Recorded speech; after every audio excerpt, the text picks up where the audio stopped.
Family pay tribute after unimaginable death. Well, I've become pretty good at working it all out, and this is a fake story. It's part of the pattern of stories. Women walking home alone. You see, I'm not saying that women don't get attacked from time to time. Obviously, it happens. Clearly, it happens sometimes. But the type of story we see and the way the story is presented with these type of pictures, this is definitely a psyop story. Sarah Everard was another one. And unfortunately, the average person is not going to listen to me or even consider it as a possibility that we may all be played. I believe our media is incredibly evil. Incredibly evil. What's happening in our society? This country and every country is a disgrace. That people would artificially create these type of stories in order to get a reaction from the public. It disturbs me immensely that people can be so. And again, it's a sort of, she was on Cranbrook Road in Ilford, 10 minutes away from her home when she was attacked. Right. Rape and robbery of the 35-year-old. Right. She was 10 minutes away from her home. Cranbrook Road in Ilford. Wouldn't you be able to shout and scream? Wouldn't somebody hear you? So apparently she decided for some reason to walk home, and there's no reason why she shouldn't. I'm not suggesting for 1 second that women aren't entitled to walk home at any time of the day or night. But do paramedics really go for a walk at this time of night?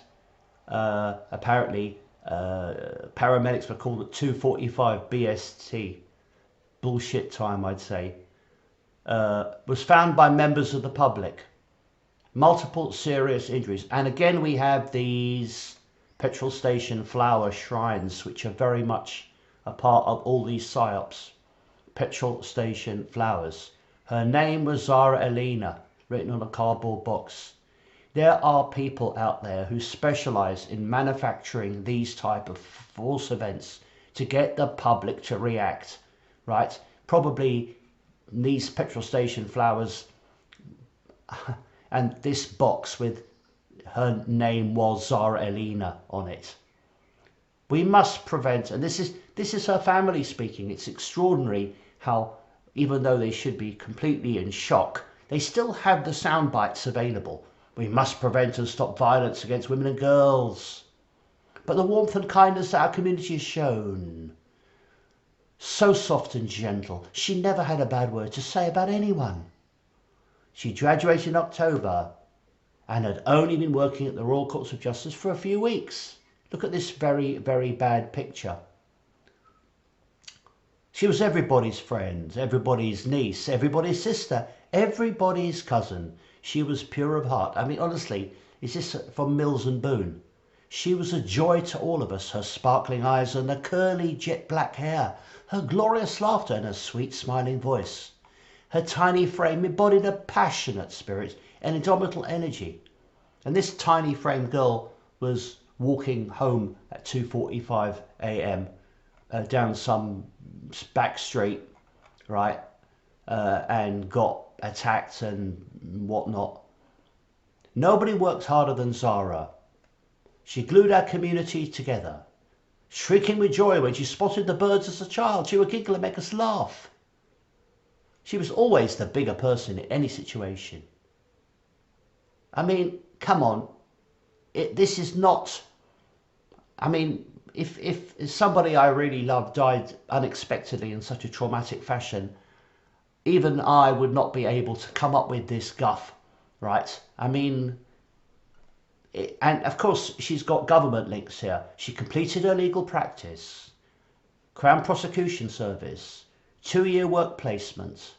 She was fierce. She didn't just survive, she thrived. She walked everywhere. She put her party shoes in a bag and donned her trainers. And now this is something that you need to understand. It just so happens that this woman who we are told got murdered and raped or something is also a passionate believer that women should be able to walk home. Now her dreams of a family are shattered, her future brutally taken. She was at the heart of her community, 10 minutes from home. We all need to be, and see, here we have it. We all need to be talking about what happened. We all need to be talking about this tragedy. So instantly, the so-called family have got a nice story about her being, demanding the right to walk home, and by chance she just so happened to be killed, right? So, and not only that, um, the backstory of women walking home alone, um, and also the fact that we now need to be talking about it. So it's a soundbite, it's a promotion.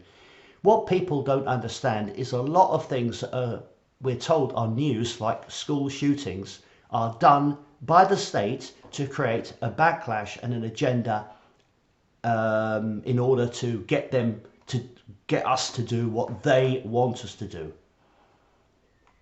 She was murdered by a stranger. How would they know he was a stranger, though? I mean, how could they know instantly he was a stranger? How do they know that this woman... I mean, are you really going to be... The weather hasn't been very good lately. Are you going to be really hanging around in the middle of the street all night long waiting for some random person to show up? Right? And then they say, Nicola Smallman, Sarah Everard, Sabina Nessa. Sarah Everard and Sabina Nessa were two fake stories. I'm not sure about the other ones, but they may well be fake too. I'm not saying they are, but they may well be. We must prevent and stop violence against.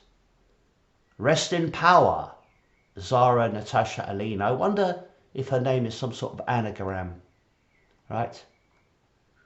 So I can't comment on Twitter because I'm banned, but I'm putting this out there.